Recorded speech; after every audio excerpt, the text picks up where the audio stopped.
भरत जी महाराज हुए, उनके नाम पर इस पृथ्वी का नाम भारतवर्ष पड़ा है। श्री ऋषभदेव जी महाराज अपने पुत्रों को समय पर शिक्षा प्रदान करते थे। उनको एक दिन अपने पुत्रों को बुलाया, भरत इत्यादि पुत्रों को, और बोले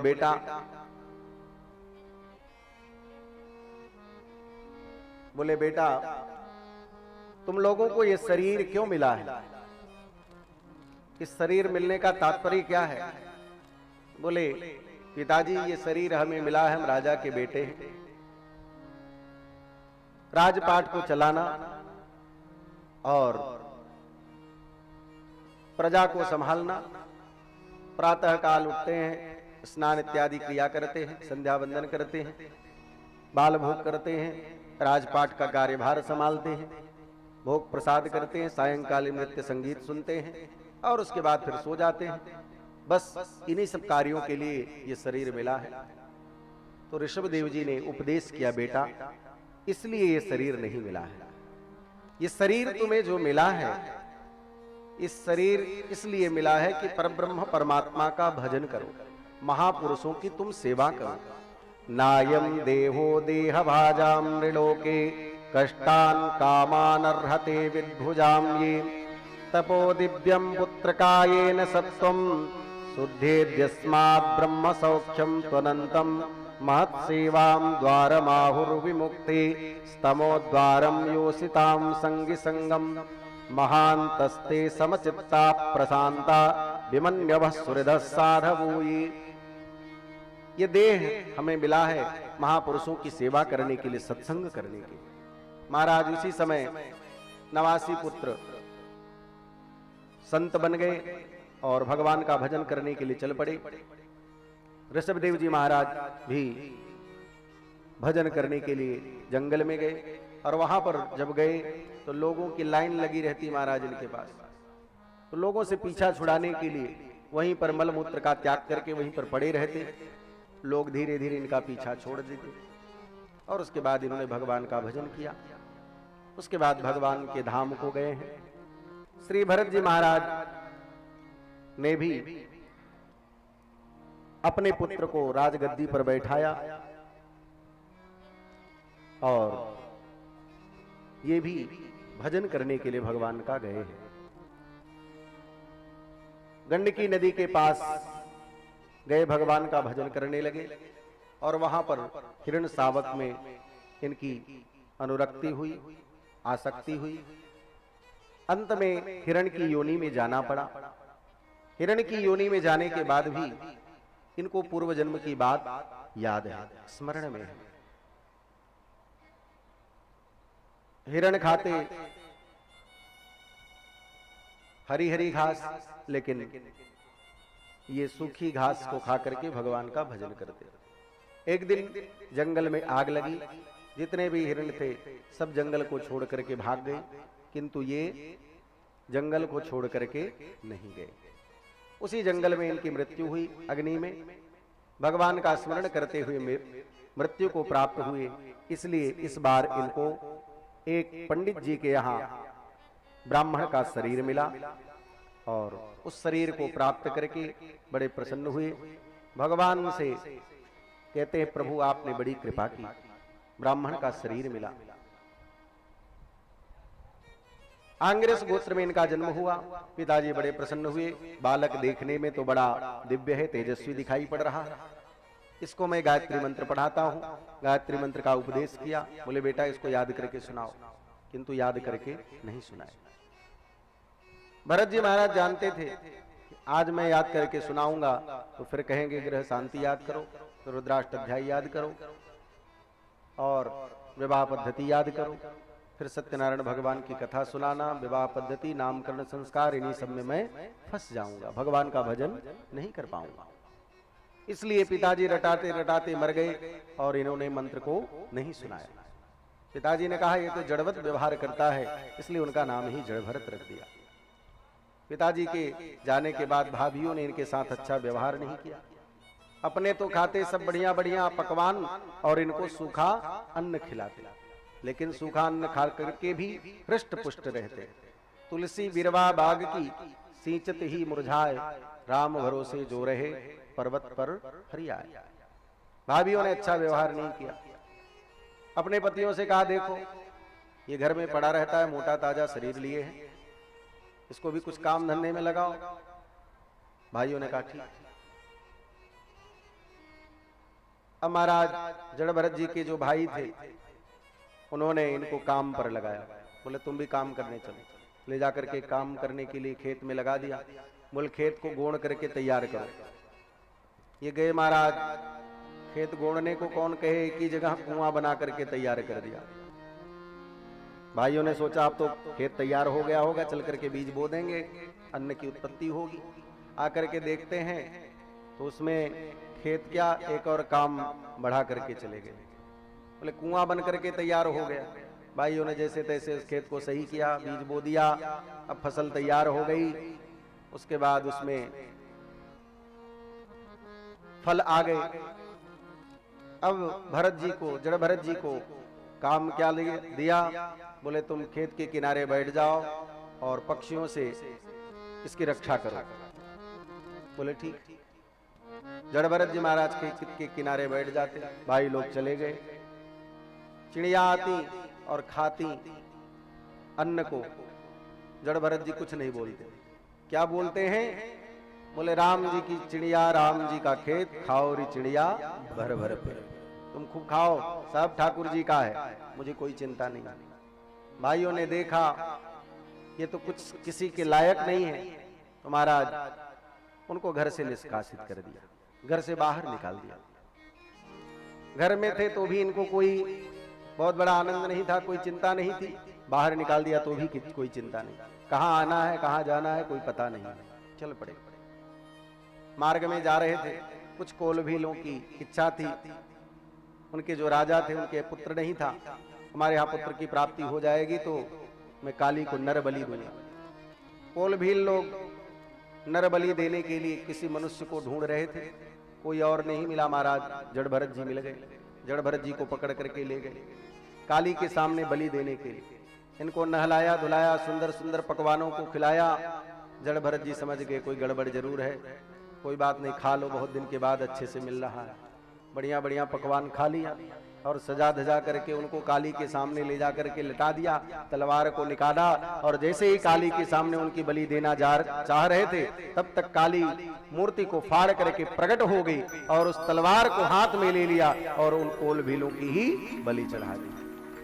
काली ने सोचा ये ब्रह्म तेज से संपन्न परम वैष्णव भरत जी की बलि अगर हमने स्वीकार कर लिया तो परब्रह्म परमात्मा मुझे माफ नहीं करेंगे। इसलिए काली स्वयं प्रकट होकर के उन कोलभीलों की ही बलि चढ़ा दी और ताता थैया करके नृत्य करने लगी। बलि चढ़ रही थी तो भी इनको कोई चिंता नहीं और काली ने इनको बचा दिया तो भी इनको कोई प्रसन्नता नहीं। एक रस बन करके रहते हैं। वहां से चल पड़े महाराज। वहां से जब आगे बढ़े तो इनको राजा रहुगढ़ से भेंट हुआ। राजा रहुगढ़ सत्संग करने के लिए निकला था, लेकिन हुआ क्या कि चार कहार पालकी लेकर के चल रहे थे, उसमें से एक कहार अस्वस्थ हो गया। रहुगढ़ ने कहा पूरी प्रजा तो मेरे सेवक के समान है, जो भी व्यक्ति मिल जाए उसी को पालकी में जोत लो। और तो कोई मिला नहीं महाराज। चलते हुए जड़ भरत जी मिल गए। कारों ने कहा ये बड़ा मोटा ताजा, एक काम करो इसको ले चलो पालकी में आगे लगाओ, ये आगे रहेगा तो हम लोगों को भार कम होगा, इसी को ले चलो। पकड़ करके ले जाए महाराज। बोले चलो पालकी ढो राजा साहब। जड़ भरत जी ने कहा ठीक। पालकी लेकर के चलने लगे। लेकिन इनका नियम था कोई जीव जंतु आ जाए तो उसको बचाते थे महाराज, कोई जीव जंतु पैरों में न मर जाए। जैसे ही कोई चींटी आई तुरंत उछल गए और जब उछले तो राजा भी पालकी में उछला। ऊपर वाला जो बंबू था, जो बांस का फट्टा था, वो जोर से लगा महाराज। राजा रहुगढ़ ने कहा तुम लोग कैसे चला रहे हो, पालकी ठीक से नहीं चलाते, मुझे लग गई, पालकी ठीक से चलाओ। फिर चलने लगे। फिर राजा चिल्लाया। कारों ने कहा महाराज हम सही चल रहे हैं, जो नया सेवक आपका यही सब गड़बड़ कर रहा है। राजा रहुगढ़ ने कहा इतना मोटा ताजा शरीर लिए घूम रहे हो और पालकी ठीक से नहीं चलती, पालकी ठीक से चलाओ, नहीं तो मैं राजा हूं, तुमको मालूम है, तुम्हें मृत्युदंड दे सकता हूं। जड़ भरत जी फिर कुछ नहीं बोलते, लेकिन उसके बाद फिर जब कोई चींटी आई फिर उछले, तब तक तो महाराज रहुगढ़ पालकी से नीचे कूद पड़ा और बोला, मैं तुमको इतनी बार बोल रहा हूं, तुम मानते नहीं। आज तो मैं तुम्हारी चिकित्सा करूंगा, मैं तुम्हें मृत्यु दंड दूंगा। तुमको बार बार कह रहा हूं, समझ में नहीं आता।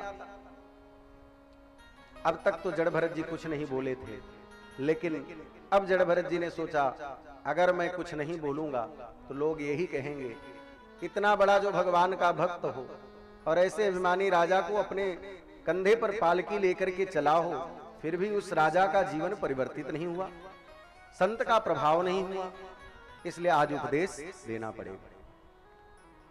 तो जड़ भरत जी ने कहा, राजन क्या चिकित्सा करोगे मेरी, क्या दंड दोगे मुझे?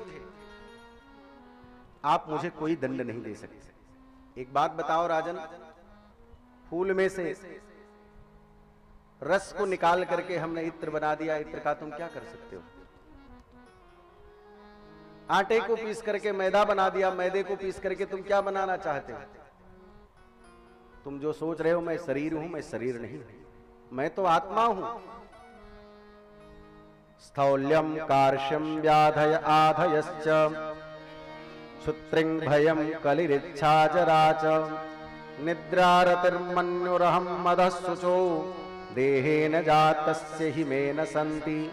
राजन, शरीर का मोटा होना, पतला होना, भय ग्लानि का होना, निद्रा तंद्रा का होना, भूख प्यास का लगना, ये सब शरीर का धर्म है। किंतु मैं आत्मा हूं, आत्मा को न कभी भूख लगती है, न कभी प्यास लगती है, न कभी मृत्यु होती है, न कोई इसको दंडित कर सकता है। नैनम छिन्दन्ति शस्त्राणि नैनम दहति पावक न चैनम क्लेदयन्तापो न शोषयति मारुतः। इसकी क्या चिकित्सा करोगे तुम? इतना जब जड़ भरत जी ने उपदेश किया महाराज, तो राजा रहुगढ़ उनके चरणों में लेट गया। आप कौन हैं? आप अपना परिचय बताइए। आपके शरीर पर जनेऊ है, इसलिए आप लगता है कोई ब्राह्मण जरूर है। आप बताइए आप कौन है? कस्तम निगूढ़श्चरसिद्विजानां विभर्षि सूत्रम कतमो वधूतः कस्यासि कुत्रत्य इहापि कस्मात् क्षेमाय नश्चेदसिनोत शुक्लः। आप कौन है, अपना परिचय दीजिए। तो जड़ भरत जी ने कहा, राजन फिर तुमने दूसरी गलती कर दी। क्या ये पूछ रहे हो कि मैं कौन हूं? राजन, जो मैं हूं वही तुम हो और जो तुम हो वही मैं हूं। जैसे 1000 घड़ों में जल भर करके सूर्य के नीचे रख दिया जाए और उसमें आप देखो तो सूर्य अलग अलग दिखाई पड़ेंगे, किंतु सूर्य का कभी अनेक हो सकते हैं क्या? सूर्य तो एक ही है, किंतु घड़ा भिन्न होने के कारण सूर्य अलग अलग दिखाई पड़ रहे हैं। उसी प्रकार जो परब्रह्म परमात्मा, जो आत्मा तुम में है वही मुझ में भी है, और जो मुझ में है वही तुम में भी है। इतना सुंदर उपदेश किया तो राजा रहुगढ़ ने हाथ जोड़ करके कहा, नमो नमः कारण विग्रहाय स्वरूप तुच्छीकृत विग्रहाय नमो वधू तद्विज बंधुलिंग निगूढ़ नित्यानुभवाय तुभ्यम। यहां पर प्रश्न किया राजा रहुगढ़ ने, महाराज आप ये बताइए, आप कह रहे हैं आत्मा को कोई कष्ट नहीं होता। मैं आपसे पूछना चाहता हूं कि जैसे हम चूल्हा को जलाते हैं और चूल्हे पर ऊपर बर्तन रखते हैं, तो चूल्हे में अग्नि के माध्यम से रखा हुआ जो बर्तन है वो बर्तन गर्म होता है, और उस बर्तन में रखा हुआ पानी भी गर्म होता है, और उसमें जब हम चावल डाल देते हैं तो चावल भात बन जाता है, पक करके भात हो जाता है। उसी प्रकार जब आत्मा का संबंध शरीर से है, शरीर का संबंध इंद्रियों से है, इंद्रियों का संबंध मन से है, तो ये और मन का संबंध आत्मा से है, तो आत्मा दुख क्यों नहीं भोगेगी? इसको कष्ट क्यों नहीं होगा? तो जड़ भरत जी ने कहा, राजन तुम ज्ञान की बात तो करते हो, लेकिन ज्ञान तुम्हारे अंदर नहीं है। चलो मैं तुम्हारी ही भाषा में तुमको बात बताता हूं। बोले, चूल्हे में अग्नि के ऊपर बर्तन को रखा, बर्तन में पानी डाला, और पानी में चावल की जगह अगर पत्थर डाल दे तो क्या पत्थल कभी भात बनेगा क्या? इसी प्रकार ये आत्मा है, आत्मा भी पत्थल के समान है, इसका कुछ भी होता नहीं है। संबंध भले ही है लेकिन इसको कोई कष्ट नहीं होता है। जड़ भरत जी कहते हैं, राजन ये बात तब तक नहीं समझ में आएगी जब तक तुम महापुरुषों का संग नहीं करोगे। तुम आज एक देश के राजा हो, मैं तो पूरी पृथ्वी का राजा रह चुका हूं। जड़ भरत जी ने अपना परिचय बताया। अहम पुरा भरतो नाम राजा विमुक्त दृष्ट श्रुत संग बंध आराधनम भगवत इह मानो मृगो भवम मृग संगाधतार्थ। मैं भरत नाम का राजा था, मृग शावक में मेरी आसक्ति हुई और मृग योनि में गया, और मृग योनि में जाने के बाद भी मुझे मेरा स्मरण नष्ट नहीं हुआ भजन के कारण। और उसके बाद अब मैं एक ब्राह्मण के शरीर में आया। इस प्रकार अपना परिचय दिया और सुंदर ज्ञानोपदेश को प्राप्त करके श्री राजा रहुगण बड़े प्रसन्न हुए।